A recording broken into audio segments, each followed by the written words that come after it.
Cancel the feed. Now. The voice that cut through the penthouse office was low and sharp, honed to a razor's edge by years of wielding absolute authority. Eleanor Vance stood before a wall of glass, a silhouette against the bruised twilight of the city. Below, the arteries of Manhattan pulsed with light, oblivious to the $10 billion hemorrhage happening 48 floors above. Her counterpart on the massive screen, a stern-faced German executive named Klaus Richter, did not look pleased. His translator, a nervous young man from Eleanor's own team, stammered beside him. He says the liability indemnification is insufficient. He feels it exposes his shareholders to unacceptable risk. I heard what he said, Eleanor clipped, her gaze fixed on Richter's unyielding face. What I'm not hearing is a solution. Tell him we are prepared to increase the escrow holdback by 5%. A gesture of good faith. The translator relayed the message. Richter's response was a swift, guttural burst of German. The translator paled. He respectfully declines. He states that this is not a matter of money, but of principle. He says, Das ist ein Trostpflaster auf einer klaffenden Wund. Eleanor's fingers tightened on the edge of her marble desk. Translation. A band-aid on a gaping wound. A muscle jumped in her jaw. This deal, the acquisition of Richter's groundbreaking biotech firm, was to be the cornerstone of her legacy. It was her answer to the board members who still saw her father's shadow looming over her. Now, it was dissolving into a mist of linguistic and cultural misunderstandings. In the far corner of the expansive office, a rhythmic, gentle squeak was the only sound that defied the tension. Elias moved his cart, the rubber wheels gliding silently over the polished obsidian floor. He was a ghost in this world of glass and steel, a man paid to be invisible. He emptied a wastebasket filled with discarded printouts, his movements economical and practiced.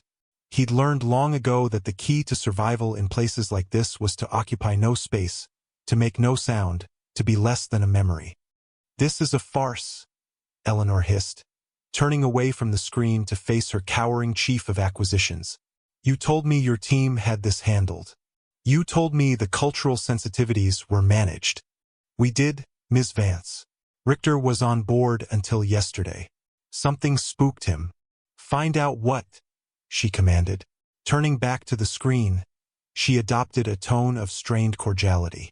Herr Richter, perhaps a brief recess is in order. Again, the translator fumbled. Richter cut him off, speaking directly to Eleanor in German. His tone laced with a weary finality. He was pulling out. His words were formal, but the insult was clear. He believed he was dealing with amateurs. Eleanor's composure, a construct as meticulously engineered as the skyscraper she occupied, began to fracture. She slammed a hand on her desk, the sound echoing in the cavernous room. Damn it! If anyone in this building can salvage this, I'll give them a key to the executive washroom. Her attempt at levity fell flat, tasting like ash in her mouth. She looked around wildly, at her useless team, at the silent city. Is there no one? A quiet voice emerged from the shadows near the door. He is not concerned with the liability. Eleanor froze. Every head in the room turned. Elias stood by his janitor's cart, holding a trash bag. He looked at the floor, not at her, as if he had spoken to the marble itself. What did you say? Eleanor's voice was dangerously soft. Elias did not look up. Herr Richter. He didn't say the deal was dead. He said, Lassen Sie uns die Spreu vom Weizen trennen. Let us separate the chaff from the wheat. He's testing you. The liability clause is the chaff. He's waiting for you to identify the wheat. The translator stared, mouth agape. The chief of acquisitions looked as if Elias had just sprouted a second head. Eleanor walked slowly across the floor, her heels clicking like the counting down of a clock. She stopped a few feet from him. He was tall, with a quiet strength in his frame that his drab, gray uniform was meant to conceal. His hands, calloused and clean, were clasped in front of him. He still wouldn't meet her eyes. You speak German, she stated. It wasn't a question. Yes, ma'am. On the screen, Klaus Richter leaned forward, a flicker of interest in his stern eyes. He had heard the exchange. He barked a single, complex question in German. Before Eleanor's translator could even begin to process it, Elias answered, his voice calm and steady. His German was flawless, not the textbook German of a classroom, but the fluid, nuanced language of a native speaker, layered with the formal precision of the boardroom. It was like watching a man who had been pretending to be colorblind suddenly begin painting a masterpiece. A stunned silence filled the office. On the screen, Richter's severe expression softened, replaced by one of profound surprise and dawning respect. He nodded slowly, then replied with another, simpler sentence. Eleanor didn't need a translator for that one. She'd heard it enough in her business dealings to recognize it. Interesting. Let's talk tomorrow. The feed went dead. The room was silent, save for the hum of the building's climate control. Eleanor Vance, the CEO who had an answer for everything, was speechless. She stared at the man in the janitor's uniform, this ghost who had just spoken the language of kings and saved her kingdom from the brink of collapse. Her mind raced, suspicion warring with a desperate sliver of hope. Who was he? Corporate spy? An industrial saboteur playing a long game? It didn't matter. In that moment, he was the only thing standing between her and a $10 billion failure. She finally found her voice. You, in my office. Now she turned to her shell-shocked executive. Get a background check on every janitor in this building. I want to know who he is. I want to know where he came from. I want to know what he had for breakfast. She strode towards her inner sanctum, not looking back to see if he was following. She didn't need to. For the first time all night, Eleanor Vance was certain she was about to get exactly what she wanted. And it terrified her. The summons felt less like an invitation and more like an arrest. One moment, Elias was finishing his rounds, his thoughts already on his daughter, Maya, and the half-finished drawing of a unicorn she'd taped to the fridge. The next, he was being flanked by two men in sharp suits whose necks were thicker than his thighs. They didn't touch him, but their presence was a cage. They escorted him from the gray anonymity of the service corridors into the hushed, pressurized world of the executive floor. He was led into Eleanor Vance's private office, a place he had only ever seen after its powerful occupant had departed.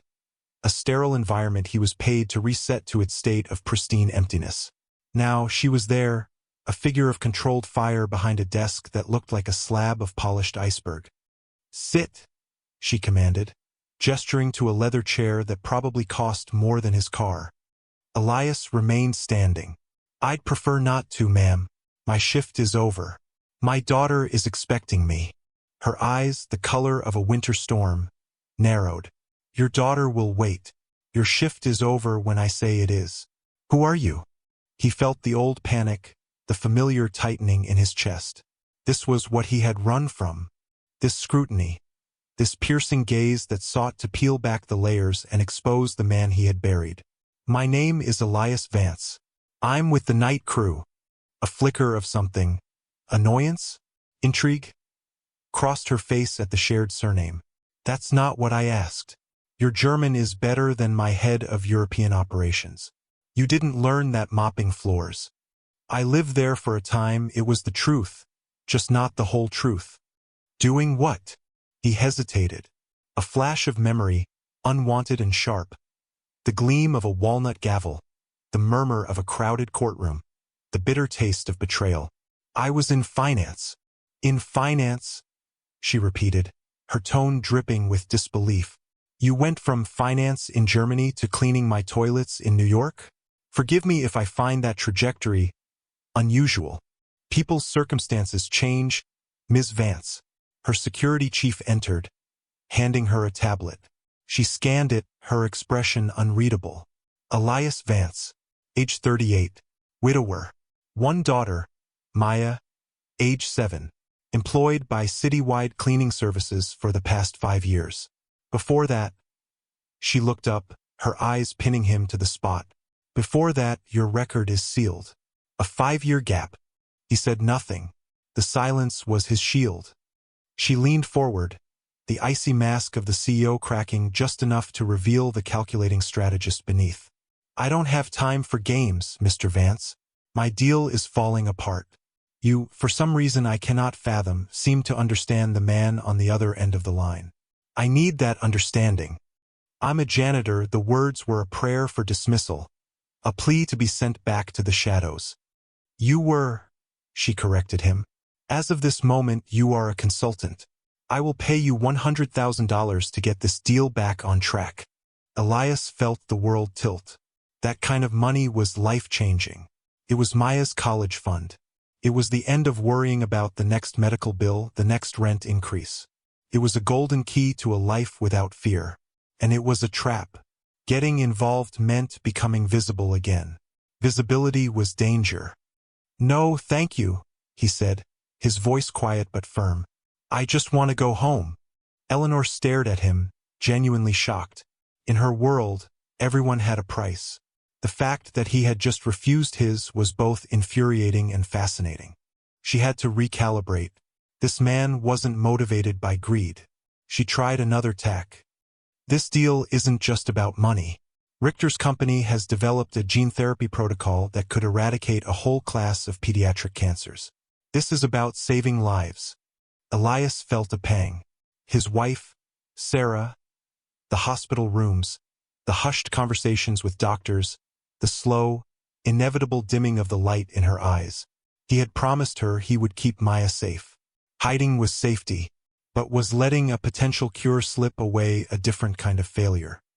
"I can't help you," he insisted, the words feeling hollow even to him. Eleanor stood up and walked to the glass wall, looking down at the city. "You know, I made a flippant comment out there, that I'd bow to anyone who could close this deal.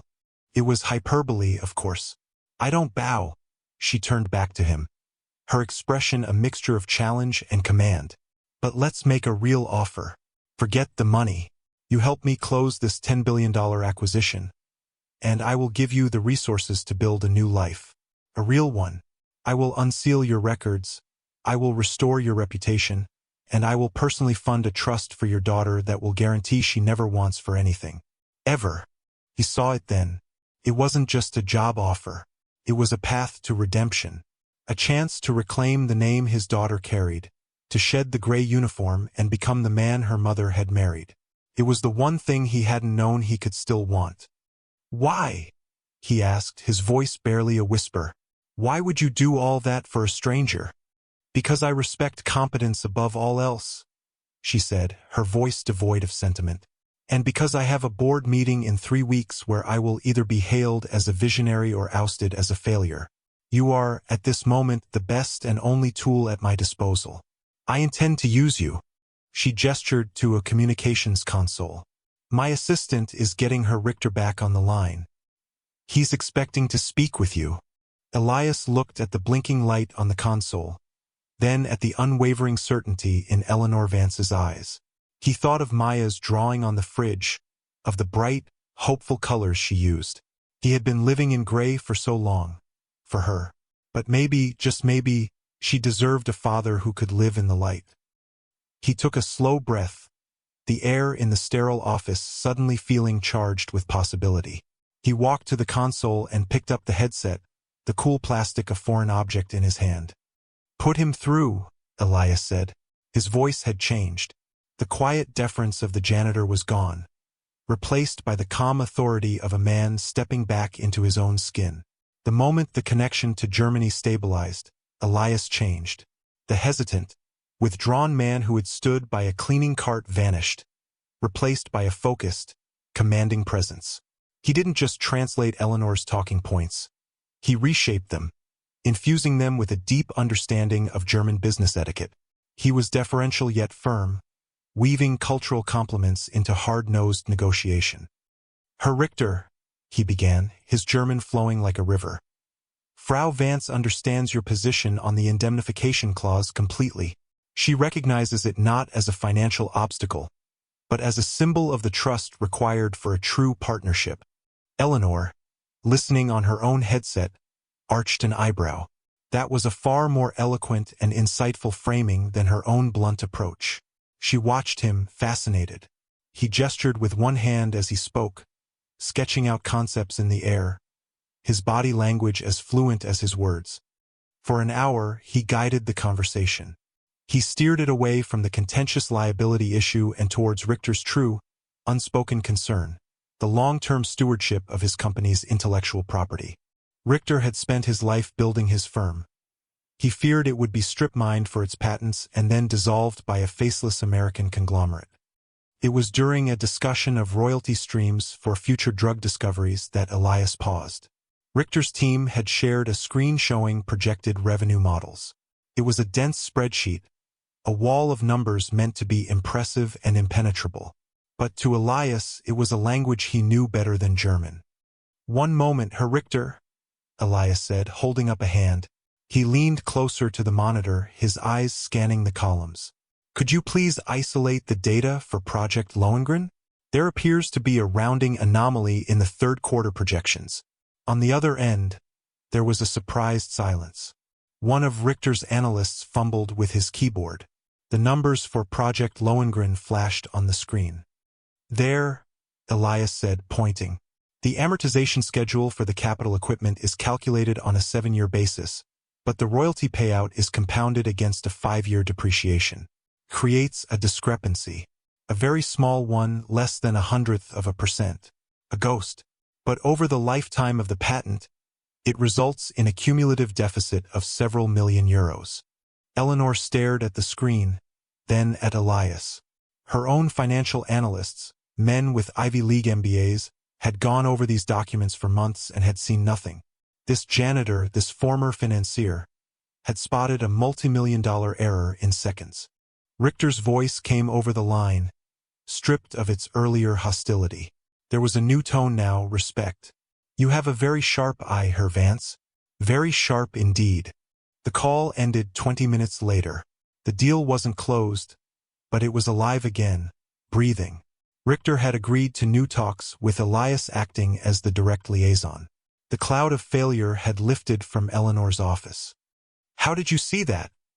she asked, the moment the line went dead. "It's a common technique for hiding slush funds," Elias said simply, taking off the headset. "You create dozens of these tiny, statistically insignificant errors. No single one is big enough to raise a flag, but together, they can siphon a fortune.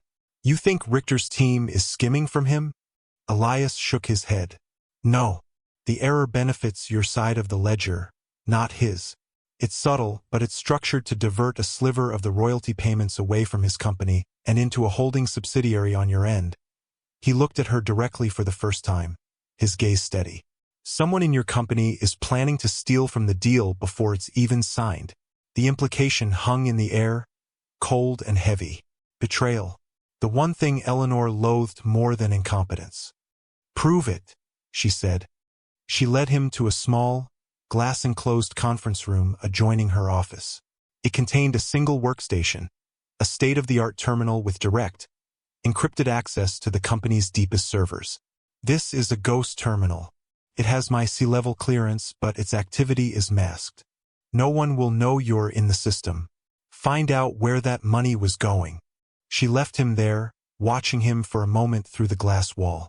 A man in a borrowed suit, sitting at a terminal that held the secrets of a multi-billion-dollar corporation. It was insane. It was also her only move. Later that night, she brought him a cup of coffee. He hadn't moved, his focus absolute. The screen in front of him was a cascade of code and numbers. "Find anything?" she asked, placing the mug on the table. "A breadcrumb," he said, not looking away from the screen. "The routing protocol for the ghost account is buried under layers of legacy code from a defunct project. Project Chimera." Chimera? That was shut down years ago. A failed venture in algorithmic trading. "It's not as defunct as you think," Elias murmured. "Someone is still using its architecture as a backdoor."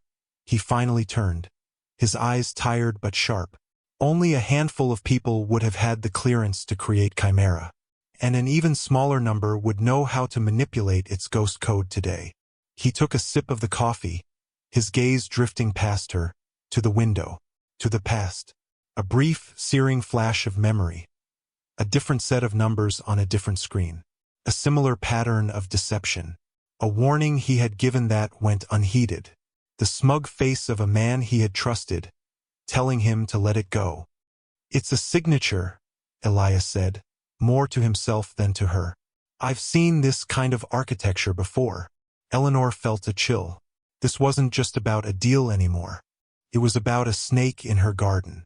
And this quiet, unassuming man was the only one who seemed to know how to track it. Her alliance with him, born of desperation, was now cementing into something else. A shared purpose. She was beginning to trust him, and for Eleanor Vance, trust was a feeling more foreign and more dangerous than fear. The city slept, but in the glass tower, a strange vigil was kept.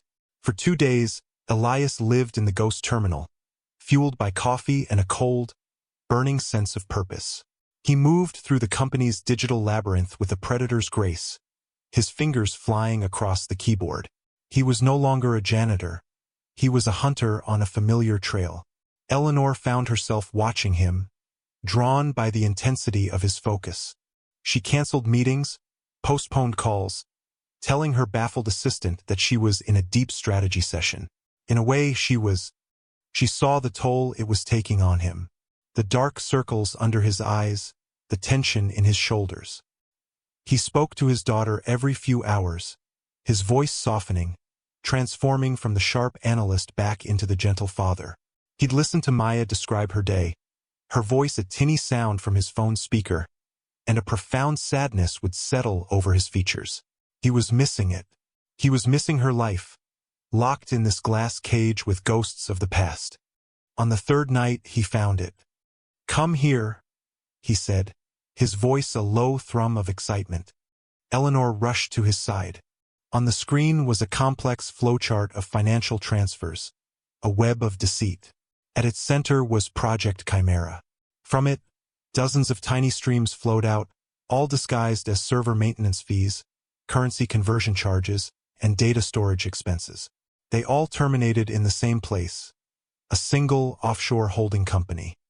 "Viridian Holdings," Eleanor read aloud. "I've never heard of it." "It was incorporated in the Cayman Islands 6 years ago," Elias said. "The same month Project Chimera was officially decommissioned. It's a shell. But I found the signatory on the incorporation documents." He typed a command, and a new file opened. It was a digital signature authorization. The authorization protocol required 2 C-level executives. One was the former CTO, who retired 5 years ago. "And the other?" Eleanor asked, her heart beginning to pound. Elias looked at her, his expression grim. "The other signature belongs to Marcus Thorne." The name hit Eleanor like a physical blow. Marcus Thorne, head of global strategy, board member, the man who had mentored her after her father's death. The one person in the corporate viper pit she had believed was unequivocally on her side. The kindly, avuncular figure who always had a word of encouragement, who had championed her for the CEO position. "No," she whispered. "It's not possible. Marcus, he wouldn't." "The data says he would," Elias said quietly. "He built the weapon and he's been using it ever since. This German deal is just the biggest target yet. He plans to siphon off nearly $250 million over the next decade." Doubt and denial warred within her. "The evidence is digital, Elias. Could be faked. It could be a plant." "It's not," he said with a certainty that chilled her. "The encryption keys used to authorize the transfers are tied to his unique biometric signature, the one he uses to access this very building. It's him." As if on cue, they began to hit walls.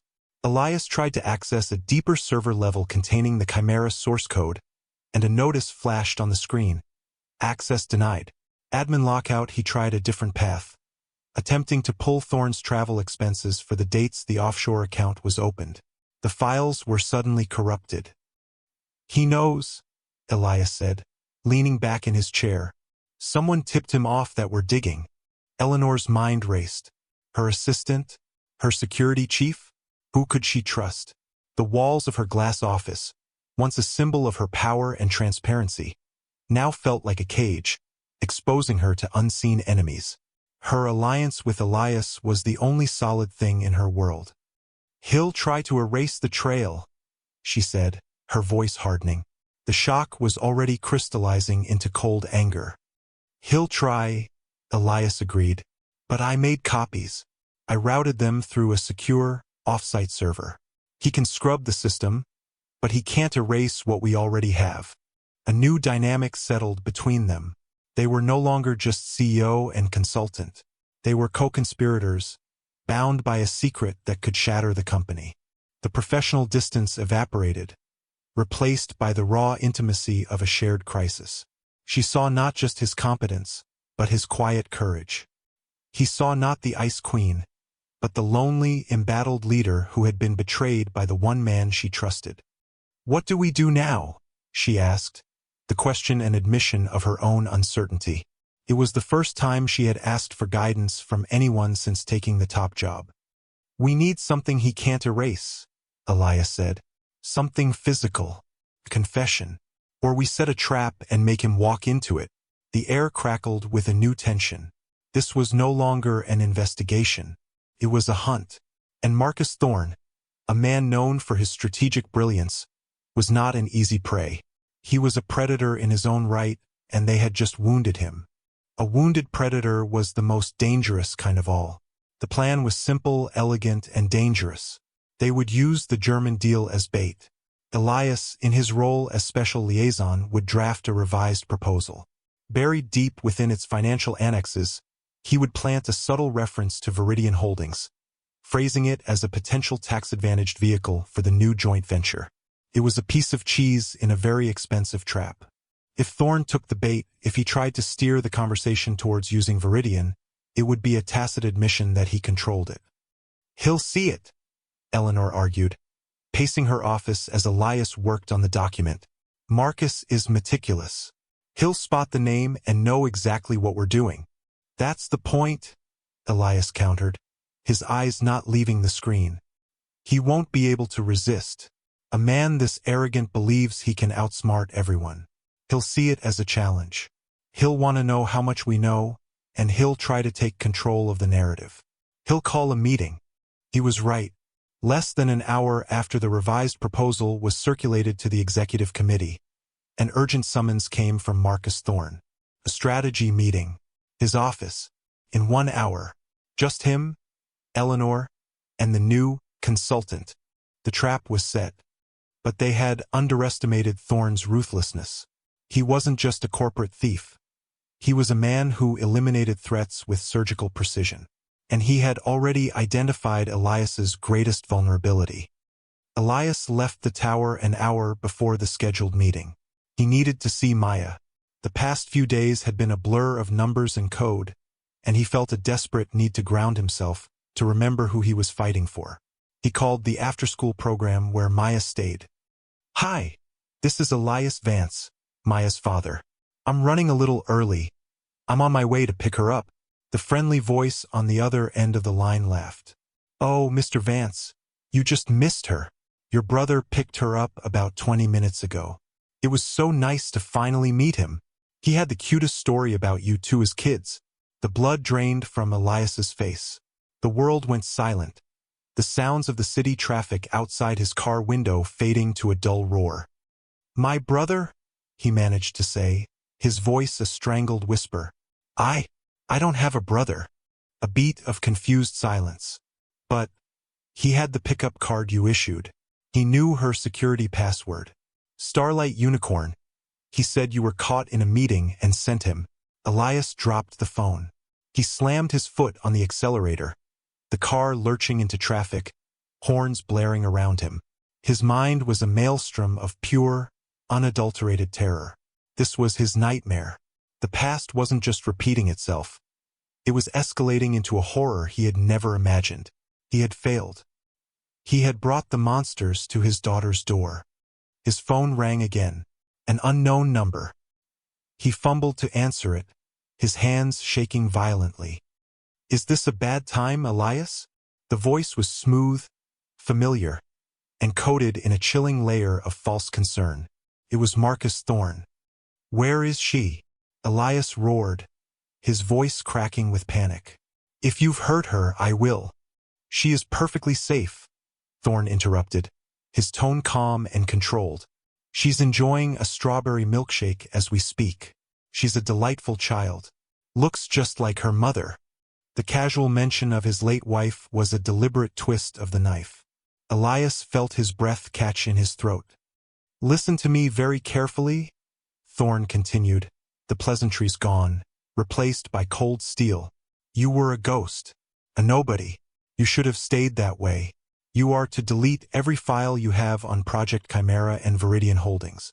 You will walk away from Eleanor Vance and this company. Disappear again. If you do this, your daughter will be returned to you unharmed. If you do not, or if you involve the police, well, accidents happen. You, of all people, should know how easily a life can be ruined. You have 1 hour. The line went dead. Elias sat in his car, frozen, the sounds of the city rushing back in. He was trapped. Thorn had him. He could save the company, save Eleanor, clear his own name, or he could save his daughter. It was an impossible choice. He called Eleanor. His voice was unrecognizable, a raw shred of sound. He has Maya. The 3 words shattered the corporate atmosphere of her office. Eleanor heard the terror in his voice and her blood ran cold. The $10 billion deal, the boardroom politics, the legacy she was trying to build, it all evaporated. In its place was a single, stark reality. A child was in danger. Her own past, her own betrayals, had taught her to build walls, to trust no one, to rule from a distance. But the raw, paternal anguish in Elias's voice breached those walls instantly. This was no longer a business problem. It was human. It was visceral. The Ice Queen melted away, and the leader emerged. Where are you, Elias? Her voice was calm, a rock in his storm. Stay where you are. I'm coming to you. We are going to get her back. She was already on her other line, speaking to her head of security, a man whose loyalty was absolute. Her orders were swift, precise, and spoken with the authority of a field marshal, not a CEO. Mobilize everyone.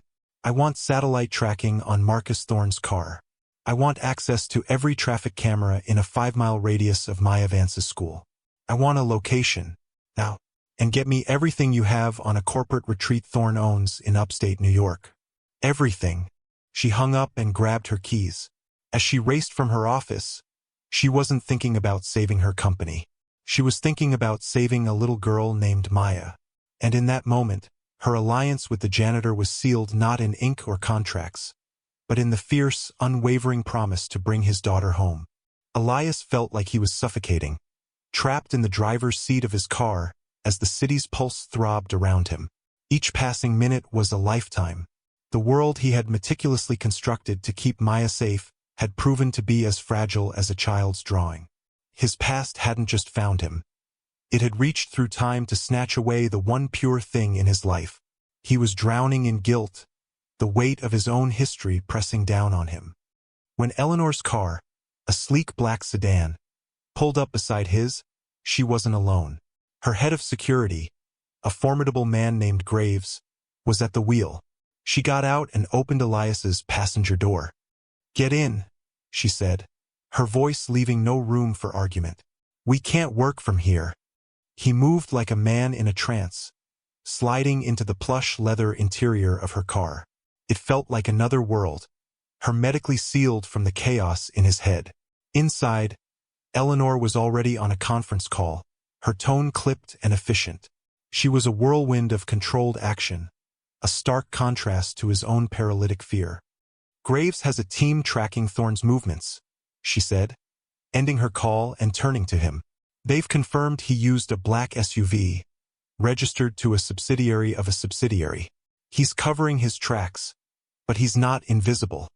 Elias stared out the window, his hands clenched into fists in his lap. He mentioned my wife. He knows everything. This isn't just about the deal, is it? It's about what happened before. 5 years ago. Eleanor waited. She knew this was the moment the final wall between them had to come down. He finally turned to her, his eyes hollowed out by grief and fear. The company I worked for in Germany, It was a boutique investment firm. We were acquired by a larger American conglomerate. Marcus Thorne orchestrated the acquisition. He was my boss. The pieces clicked into place for Eleanor. Go on. I was their top forensic accountant. I found something. A system, just like Chimera. A way to skim from high-volume transactions. When I brought it to him, he told me I was mistaken. He told me to drop it. Elias's voice grew thick with remembered bitterness. I didn't. I compiled a report, ready to take it to the German authorities. The day before I could, my system was wiped. A keylogging virus was found on my machine, and I was accused of corporate espionage. Thorne fired me. He blacklisted me. He fed stories to the press. Overnight, I went from a rising star to a pariah. He paused, swallowing hard. The stress, the legal battle. Sarah, my wife, she was already sick. The doctors said the constant pressure, the anxiety, it worsened her condition. After she died, I had nothing left to fight with. I just wanted to protect Maya from all of it. From him. So I erased myself. I took a job where no one would ever look twice at me. I thought if I was invisible, we'd be safe. Eleanor listened, a cold knot tightening in her stomach. The depth of Thorne's cruelty was staggering. He hadn't just ruined a man's career. He had shattered his life. It wasn't your fault, Elias, she said, her voice softer than he had ever heard it. Wasn't it? He shot back, his anguish spilling over. I flew too close to the sun, and he burned my wings. Now he's coming for my daughter because I did it again. I trusted you. The accusation, though born of pain, struck her. He had trusted her, and she had led him back into the fire. I know something about being betrayed, she said quietly. The confession surprised her as much as it did him. The man I started this company with, we were partners, in business and in life. He tried to steal my intellectual property and force me out. He used everything I had ever told him in confidence against me on the stand. I won, but it taught me a lesson. Trust data. Trust contracts. Never trust people. She looked at him, her gaze direct. I broke my own rule with you, and I will not let him make me regret it. We will not let him win. At that moment, Graves' phone buzzed. He listened for a moment, then turned to Eleanor. We have him. Thorne's SUV is heading north on the Palisades Parkway. It's moving towards the exit for his private corporate retreat. The one in Rockland County. Blackbriar, Eleanor said, the name like a curse. A secluded, high-tech fortress disguised as a rustic lodge. He's taking her there. The state troopers can intercept him in 20 minutes, Graves offered. Elias's head snapped up. No, no police. That's what he said. If he sees police, he'll panic. He's unpredictable. He knew Thorne's mind. The arrogance mixed with a cornered animal's desperation. Elias is right, Eleanor said, her strategic mind kicking back into high gear. Thorne thinks he's in control.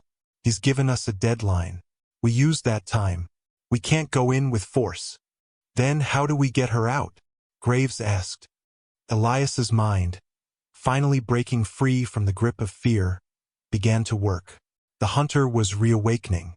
He needs something from me. The copies of the Chimera files. He doesn't just want me to disappear. He wants the evidence to disappear. He's arrogant. He'll want to do the exchange himself, on his own turf. And while he's focused on you, Eleanor prompted, seeing the spark of a plan in his eyes. While he's focused on me, Elias said, a new, dangerous calm settling over him. You get my daughter. The partnership was now absolute. Their two broken pasts, their shared betrayal, had forged an unbreakable bond. They weren't just hunting a criminal anymore. They were fighting for a future. Blackbriar was less a retreat and more a monument to paranoid luxury. Nestled in 1,000 acres of private forest, the main lodge was a structure of dark wood and tinted glass, bristling with discreet security cameras. It was Thorne's personal kingdom, a place where he could be untouchable. The schematics you requested, Ms. Vance, Graves said, handing Eleanor a tablet as they parked at a scenic overlook a mile from the estate's gate. Elias leaned over, his eyes devouring the blueprints. His years as a janitor had given him an unconventional education. He didn't see buildings in terms of aesthetics. He saw them in terms of systems. HVAC ducts, service tunnels, electrical conduits. The building's hidden skeleton. "He'll have her in one of the guest cabins," Elias murmured, tracing a line on the screen with his finger. "Away from the main lodge. Easier to contain, fewer witnesses among his staff." He pointed to a small access road. "This service entrance is for catering and maintenance. It leads to the generator room in the subbasement of the lodge. The security focus will be on the main gate and the perimeter fence. They'll be watching for cars, for brute force, not for a man coming up through the floorboards," Eleanor finished, understanding dawning. "I can get inside the main lodge through the service tunnels," Elias continued, his voice steady and sure. "But I need a distraction. A big one. Something that pulls Thorne and his personal security into one place and keeps them there." Eleanor's mind was already working. "Thorne has called an emergency board meeting. It's scheduled via video conference for 6 p.m. He's planning to use it to announce my sudden resignation and seize control of the company, citing the failure of the German deal. I'll accept the meeting, but I'll invoke a clause in the corporate bylaws that requires a quorum of board members to be physically present for a vote of no confidence. I'll insist we have the meeting at Blackbriar tonight." It was an incredibly bold move. She would be walking directly into the lion's den. "He'll have you in a secure room, with his people watching you," Graves warned. "Exactly," Eleanor said. "He'll be so focused on his corporate coup, so sure that he has me trapped in his boardroom, that he won't be looking for a ghost in his basement." The plan was set. While Eleanor provided the ultimate distraction, confronting Thorne in his own seat of power, Elias would infiltrate the compound. His objective was twofold: find Maya, and find the one piece of evidence Thorne couldn't digitally erase. "He's an old-school narcissist," Elias reasoned, his knowledge of his former boss now a potent weapon. He'd never trust a purely digital record of his crimes. He'd want to be able to hold it to admire his own cleverness. He'll have a hard copy, a ledger, a private hard drive, something tangible, and it will be in the safest place he knows. His personal safe in his office at Blackbriar. The ticking clock of Thorne's deadline was no longer a threat. It was their timetable. They had until the end of that board meeting. Hours later, Elias was crouched in the damp woods bordering the estate, dressed in dark clothing provided by Graves. He watched as Eleanor's motorcade, accompanied by 2 other cars carrying the required board members, was admitted through the main gate. The distraction had begun. He moved through the trees with a silent economy of motion, his every sense on high alert. He found the service entrance, a simple steel door set into a concrete retaining wall, and with a set of tools from Graves, bypassed the rudimentary lock in under a minute. He slipped into the darkness of the service tunnels. The air was cool and smelled of damp earth and ozone. He was back in the shadows, back in the unseen world he knew so well. But this time he was not hiding. He was hunting. Meanwhile, Eleanor was escorted into the Blackbriar boardroom. It was a masterpiece of corporate intimidation, with a long mahogany table and a panoramic window overlooking the darkening forest. Marcus Thorne sat at the head of the table, the picture of a concerned, benevolent leader forced to take unpleasant action. "Eleanor, I'm so glad you decided to be reasonable," he said, his voice dripping with false sympathy. "This is for the good of the company. Let's dispense with the pleasantries, Marcus," Eleanor said, her voice like ice. She placed her briefcase on the table. "You wanted a meeting. You have 1 inch." She was buying Elias time. Every question, every procedural delay, was a second earned for him to move through the veins of the building. Below them, Elias navigated by the faint glow of his phone's flashlight. He found the main electrical junction and, using the schematics, located the panel for Thorne's office. He couldn't disable the security systems without raising an alarm, but he could create a momentary flicker, a reboot cycle in the private office's surveillance loop. A 30-second blind spot. That's all he would need. He reached the access ladder that led up to a maintenance closet behind Thorne's office. He could hear the faint, muffled sound of Thorne's voice from the boardroom down the hall. He checked his watch.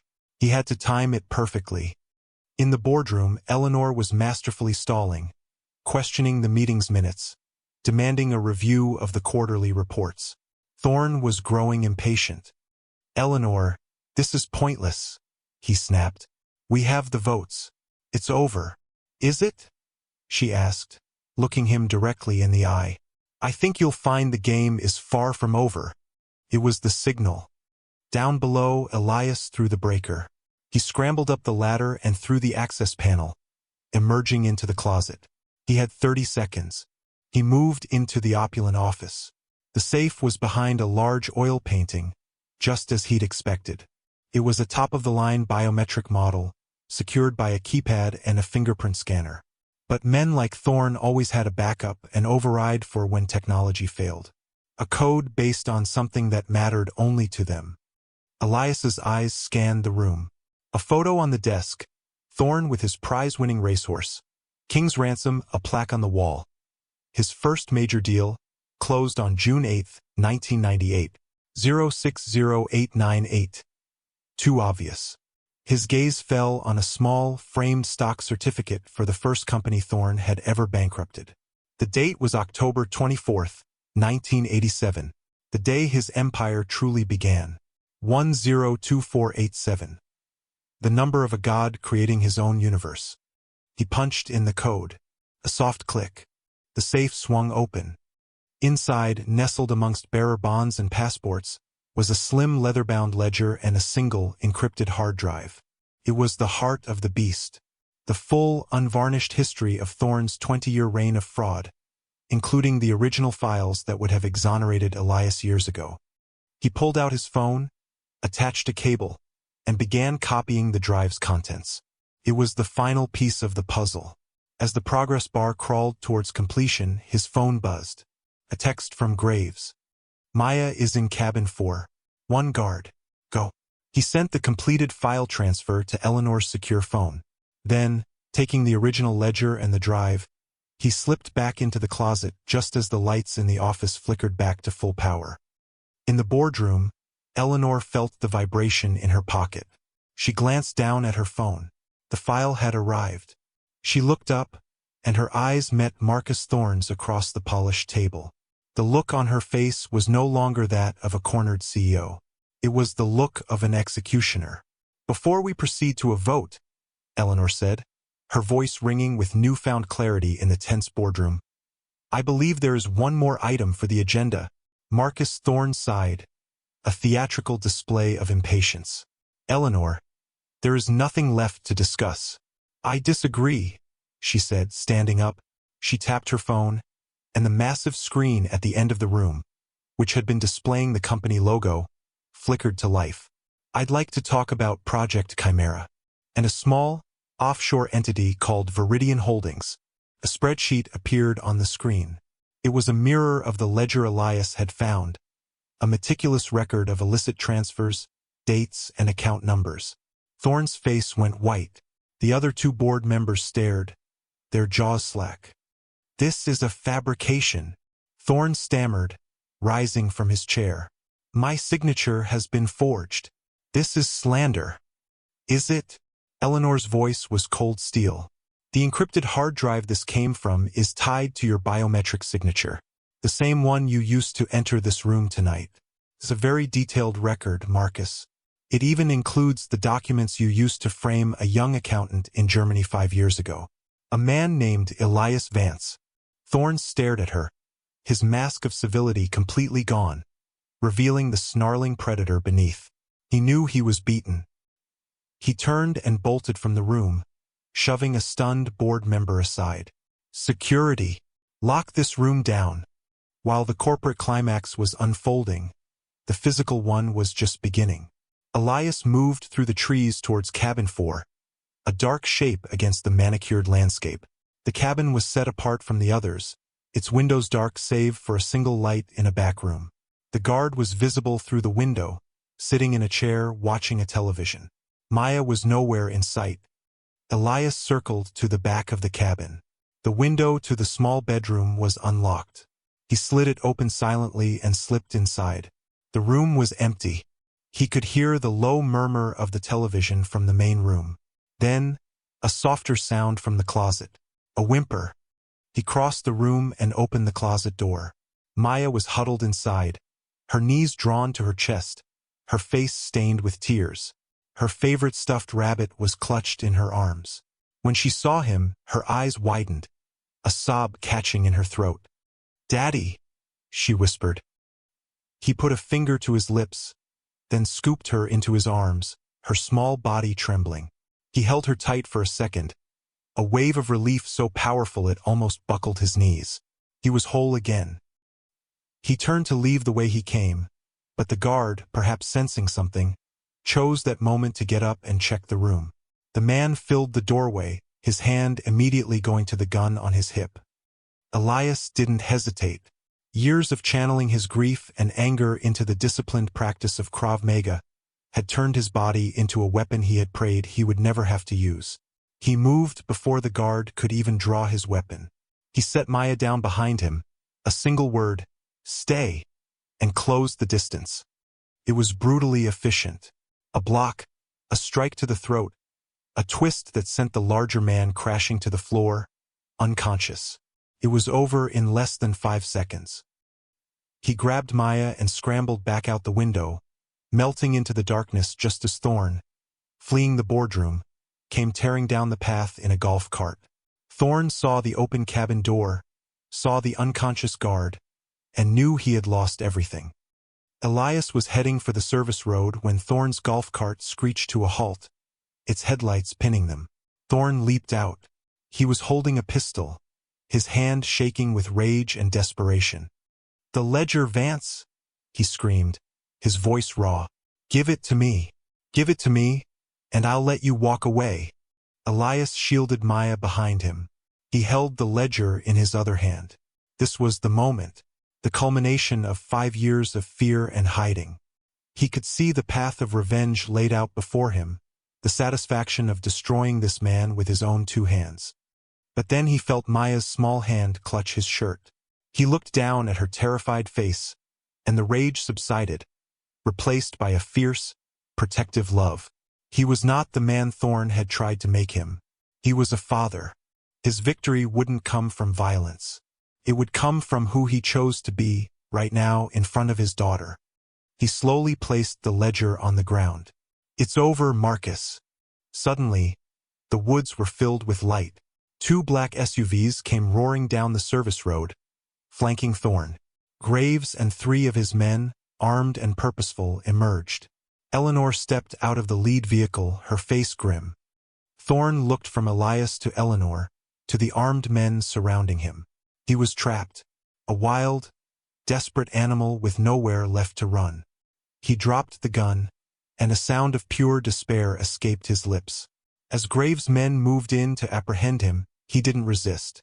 He simply crumpled, a king whose empire had turned to dust in a single night.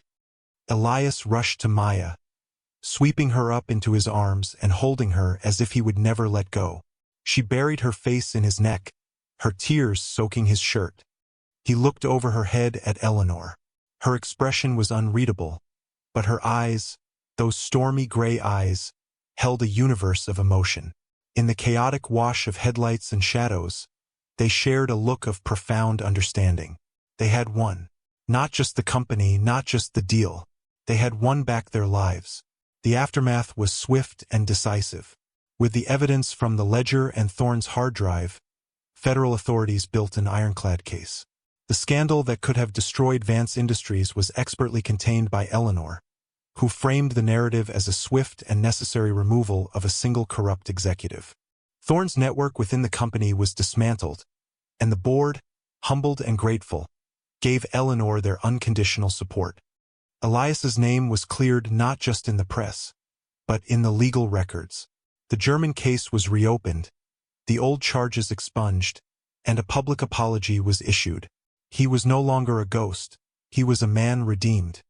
The German deal, which had been the catalyst for everything, was successfully renegotiated.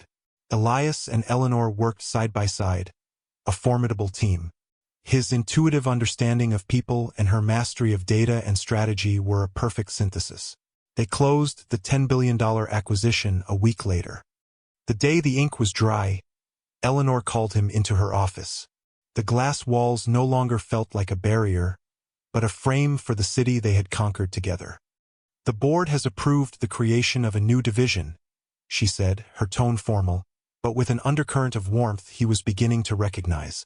"A global risk and forensic analysis unit. It will report directly to me. They've asked me to find the best person in the world to run it." She slid a folder across her desk. It was an employment contract with a salary figure that made him blink. "I'm not a corporate executive, Eleanor," he said, though the offer was a powerful validation of everything he had reclaimed. "You're not," she agreed. "You're a man who saw what a half-dozen VPs missed. You're a strategist who outmaneuvered the most cunning man I've ever known. And you're a father who walked through fire for his daughter." She paused, her gaze softening. "This company needs you, Elias. I need you." The admission hung in the air between them, simple and profound. He looked at the contract, then back at her. He thought of the gray uniform hanging in his closet at home, a relic of a life that was no longer his. "I accept," he said. They stood together by the window, looking out at the sprawling city below. The silence between them was comfortable, filled with unspoken understanding. After a long moment, Eleanor reached out and tentatively placed her hand on his. It wasn't the gesture of a CEO, but of a woman finally allowing herself to breach her own defenses. Elias turned his hand and laced his fingers with hers. "You saved my daughter's life," he said, his voice thick with emotion. "You saved this company," she replied softly. "And I think, in a way, you saved me, too, from the isolation she had mistaken for strength, from the trust issues that had kept her a ruler, not a leader." He had reminded her of the human element behind the numbers, the courage that no spreadsheet could ever quantify. They stood there for a long time, two survivors who had found an unexpected harbor in each other, watching the sun set on their old lives and rise on a new, shared horizon. 6 months later, the 5 o'clock sun slanted through the windows of the newly established Global Risk Division. Elias packed his briefcase, nodding to his team as he left. He wore a tailored suit, but with an ease and confidence that had been absent before. He was no longer a man in a costume. He was a man who inhabited his own skin. He wasn't the ghost in the machine anymore. He was one of its most respected architects. He didn't head home to the small apartment that had been his sanctuary and his prison. Instead, he drove to a sprawling park just outside the city, where autumn was painting the trees in hues of gold and crimson. Near a playground, Eleanor was pushing a laughing Maya on a swing, her face alight with a joy he had never seen in the sterile confines of her office. The Ice Queen had thawed. "Higher, Eleanor, higher," Maya squealed with delight. Elias watched them, a warmth spreading through his chest that had nothing to do with the afternoon sun. Maya's new drawings, which now decorated the walls of their new house, were no longer of solitary unicorns. They were of the three of them, holding hands under a bright, smiling sun. He walked over, and Eleanor smiled at him, a genuine, unguarded expression that was still new enough to make his heart skip a beat. "Right on time," she said. "Always," he replied, his hand finding hers as she came to stand beside him. Their fingers intertwined with a natural, practiced familiarity. "I beat Mr. Henderson at chess club today," Maya announced proudly from the swing. "Of course you did," Elias said, beaming. "You have your mother's strategic mind," he looked at Eleanor. "And your other mother's stubbornness." Eleanor laughed, a free and easy sound that carried on the breeze. "I'll take that as a compliment."